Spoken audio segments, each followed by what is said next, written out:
Hey guys, President Biden, my dad, your president is is delivering remarks on gun violence. Let's listen. We visited Uvalde, Texas.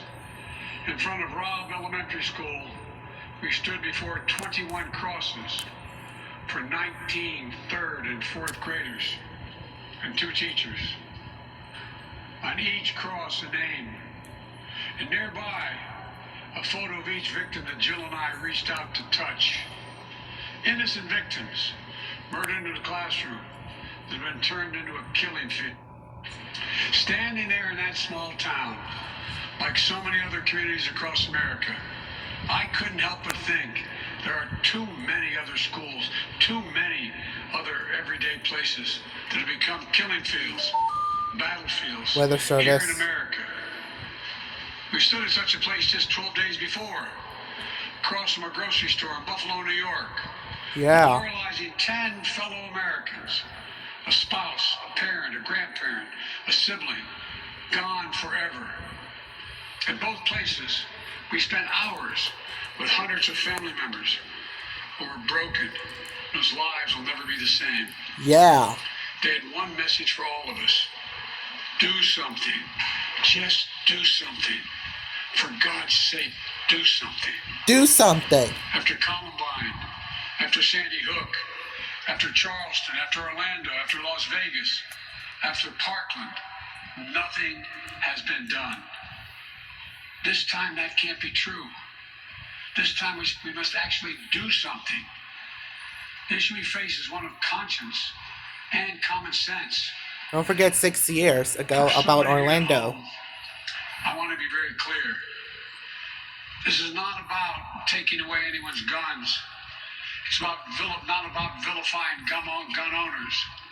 In fact, we believe we should be treating responsible gun owners as an example of how every gun owner should behave. I respect the culture, the tradition, Yeah. and the concerns of lawful gun owners. At the same time, the Second Amendment, like all other rights, is not absolute. It was Justice Scalia who wrote, and I quote, like most rights, the Second Amendment, the rights granted by the Second Amendment are not unlimited. Not unlimited. It never has been. Never. There have always been limitations on what weapons you can own in America. For example, machine guns have been federally regulated for nearly 90 years, and this is still a free country. This isn't about taking away anyone's rights. It's about protecting children. It's about protecting families. It's about protecting whole communities. It's about protecting our freedom to go to school, to a Yeah. grocery store, to a church, Yeah. without being shot and killed. According to new data just released by the Center for Disease Control and Prevention, guns are the #1 killer of children in the United States of America. Yeah. The #1 killer. More than car accidents, more than cancer. Over the last 2 decades, more school-age children have died from guns than on-duty police officers and active-duty military combined. Think about that. More kids than on-duty cops killed by guns. More kids than soldiers killed by guns. For God's sake, how much more carnage are we willing to accept? How many more innocent American lives must be taken before we say enough, enough? Enough is I know enough. that we can't prevent every tragedy, but here's what I believe we have to do. Here's what the overwhelming majority of American people believe we must do.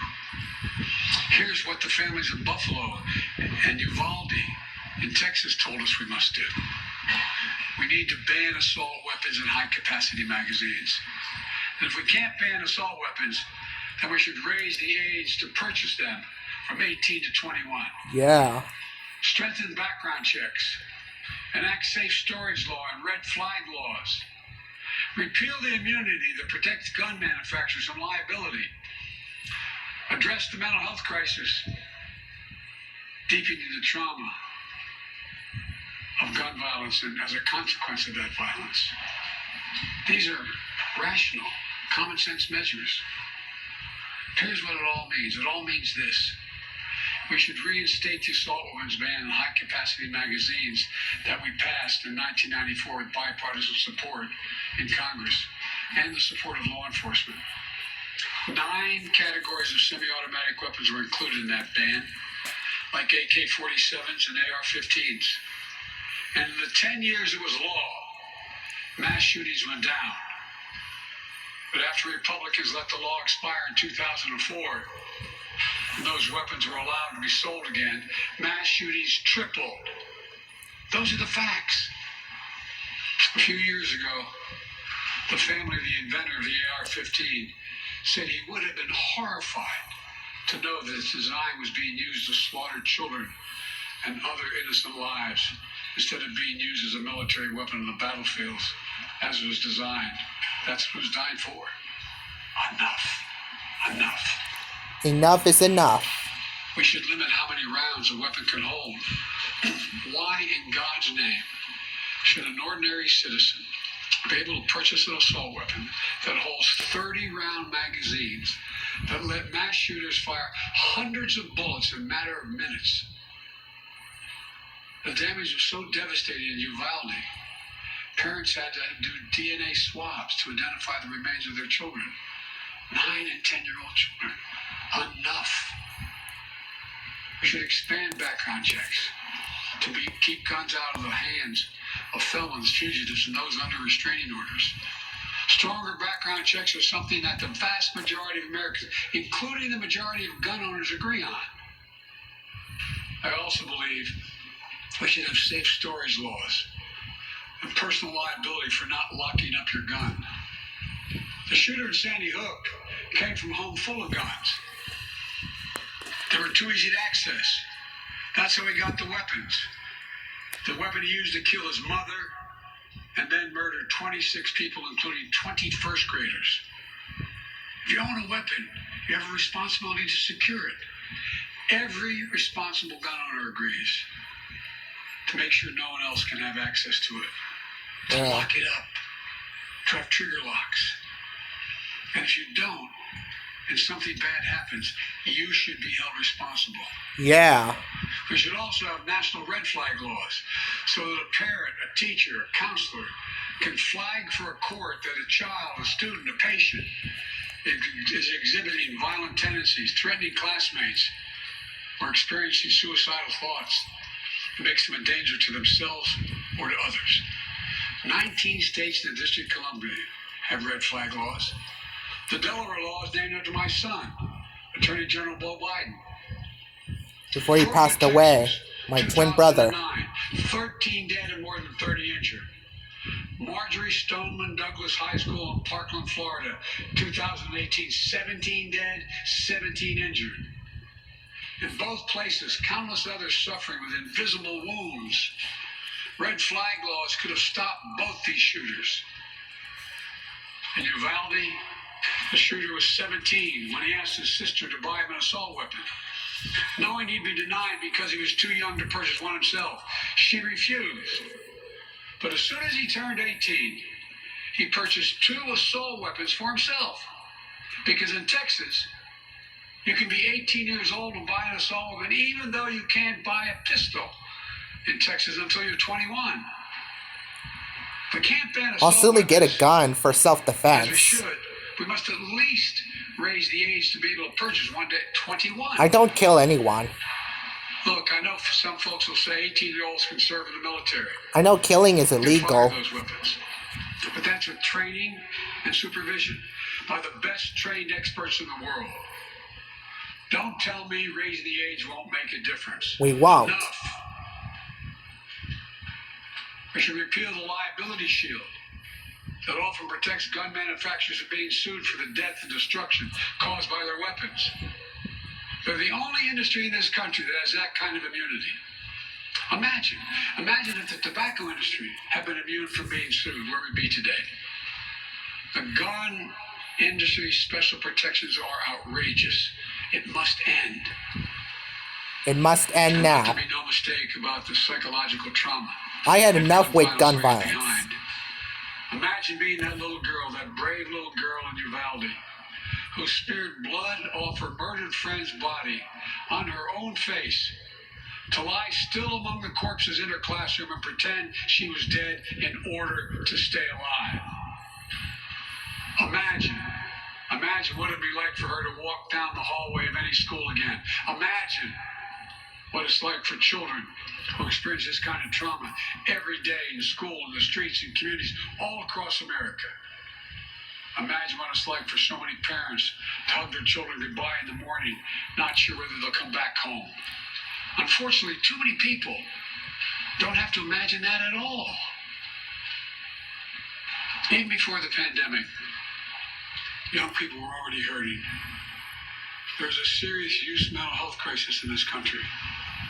We have to do something about it. Do something. That's why mental health is the heart of my unity agenda that I laid out in the State of the Union address this year.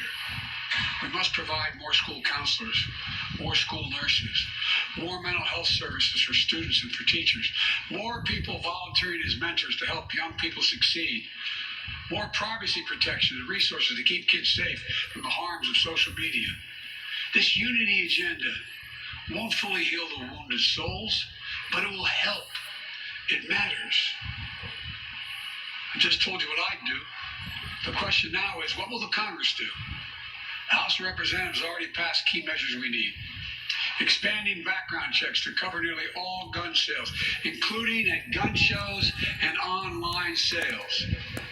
Getting rid of the loophole allows a gun sale to go through after 3 business days, even if the background check has not been completed.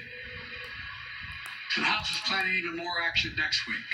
Safe storage requirements, the banning of high-capacity magazines, raising the age to buy an assault weapon to 21, federal red flag law, codifying my ban on ghost guns that don't have serial numbers and can't be traced, and tougher laws to prevent gun trafficking and straw purchases. This time, we have to take the time to do something. And this time, it's time for the Senate to do something. But as we know, in order The to Senate get Democrats the Senate, will do something. we need a minimum of 10 Republican senators. I support the bipartisan efforts that include small groups, including Mitt Democrats, Romney, Republican senators trying to find a way.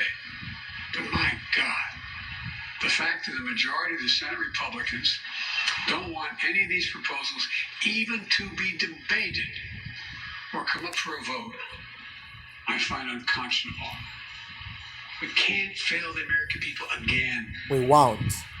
Since Uvalde, just over a week ago, there have been 20 other mass shootings in America. Yeah. Each with 4 or more people killed or injured, including yesterday at a hospital in Tulsa, Oklahoma. Yeah.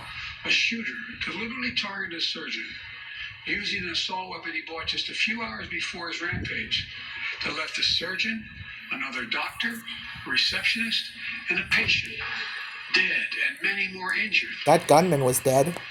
That doesn't count the carnage we see every single day.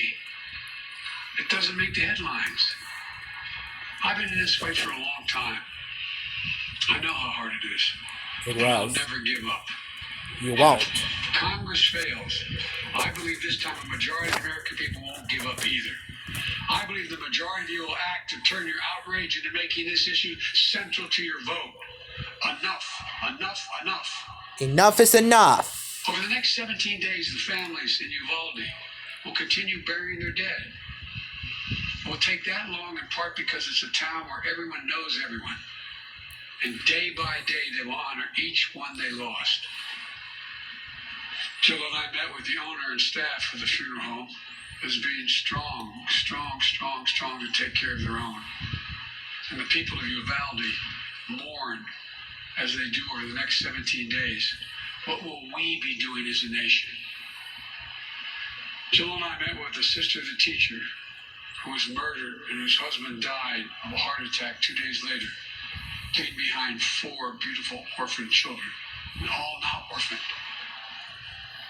The sister asked us, what could she say? What could she tell her nieces and nephews?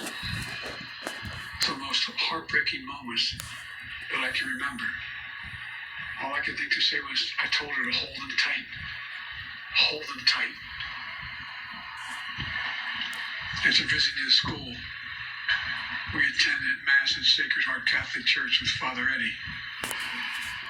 In the pews, families and friends held each other tightly. As Archbishop Gustavo spoke, he asked the children in attendance to come up on the altar and sit in the altar with him as he spoke. There wasn't enough room, so Mom and her young son sat next to Jill and me in the first pew. And as we left the church, a grandmother who had just lost her granddaughter passed me a handwritten letter. It read, quote, "Erase the invisible line that is dividing our nation. Come up with a solution and fix what's broken. And make the changes that are necessary to prevent this from happening again." End of quote. My fellow Americans, enough. Enough. It's time for each of us to do our part. Enough is enough. Time to act. Act For the well. children we've lost, the children we can save, for the nation we love. Let's hear the call and the cry. Let's meet the moment. Let us finally do something. Yeah. God bless the families who are hurting. God bless you all. From a hymn based on the 91st Psalm sung in my church. May he raise you up on eagle's wings and bear you on the breath of dawn. Make you to shine like the sun and hold you in the palm of his hand. That's my prayer for all of you. God bless you. God bless those children, and God bless America. And God bless you, Dad. Alright, if you guys like this video, please make sure you subscribe and drop a like and comment below how'd you love to my dad's speech about delivering remark on gun violence. So make sure you drop a like, comment below, and subscribe my channel. Make sure you also follow me on Twitter, turn on notifications so you never miss the video. See you on the next video soon, everyone.